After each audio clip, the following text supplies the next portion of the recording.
വെറുതെ YouTube scroll ചെയ്തുകൊണ്ടിരുന്നപ്പം കണ്ട ഒരു ടീസറാണ്. ആദ്യം കണ്ടപ്പം ഞാനൊന്ന് ഷോക്കായിപ്പോയി. ഞാൻ വിചാരിച്ചേ ദൃശ്യത്തിൻ്റെ ടീസറോ, ഫേക്ക് ആണോ അല്ലയോ. അന്നേരമാണ് ആശീർവാദ് സിനിമാസ് ശ്രദ്ധിച്ചത്. പിന്നെ അത് അപ്പം തന്നെ അങ്ങോട്ട് കണ്ടു നടന്നു.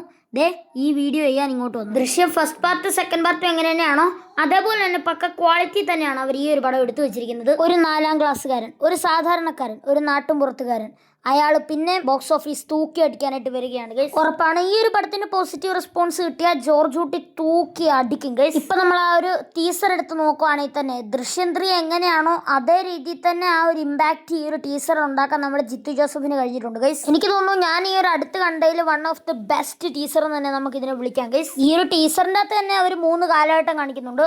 ഈ ഒരു ടീസറിലേക്ക് വരികയാണെങ്കിൽ പറയത്തക്ക അത്ര ആ ഒരു കോൺഫിഡൻ്റ് ആയിട്ടുള്ള ക്യാരക്ടർ അല്ല നമ്മുടെ ജോർജ് കുട്ടി.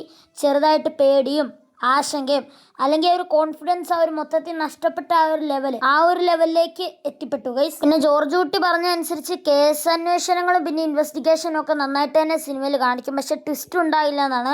അത് ഒന്നെങ്കിൽ കളായിരിക്കും അല്ലെങ്കിൽ സത്യമായിരിക്കും പറഞ്ഞത്. എന്തായാലും ട്വിസ്റ്റ് ഉണ്ടെങ്കിൽ തന്നെ അത് നമ്മളെ ഞെട്ടിപ്പിക്കുന്ന രീതിയിലുള്ളതായിരിക്കും ഗൈസ്. ഏതായാലും ഈ ഒരു ദൃശ്യം ഫിലിം ഫ്രാഞ്ചൈസ് പുതിയൊരു ചൂട് എടുത്ത് വെക്കുമ്പോൾ അതിൽ വരുന്ന തിരിച്ചു കൊണ്ടുവരികയോ അല്ലെങ്കിൽ നമ്മളെ ഞെട്ടിപ്പിക്കുന്ന രീതിയിലുള്ള ട്വിസ്റ്റോ അതെന്തോ ഉണ്ടെങ്കിൽ ഇല്ലേലും തന്നെ പടം നന്നായിട്ട് വരുമെന്ന് തന്നെയാണ് എൻ്റെ ഒരു പ്രഡിക്ഷൻ. നിങ്ങളുടെ പ്രഡിക്ഷൻ താഴെ കമൻറ്റ് ചെയ്യാൻ മറക്കണ്ട. അപ്പോൾ പുതിയൊരു കിടക്കാച്ചി വീഡിയോ എടുത്ത് നമുക്ക് വീണ്ടും കാണാം. ഇപ്പോൾ ടീച്ചർ കാണാത്തതാണെങ്കിൽ ഓടിപ്പോയി ടീച്ചർ ഉണ്ടോ, അടിപൊളി സാധനമാണ് ഗൈസ്, കണ്ടു നോക്ക്.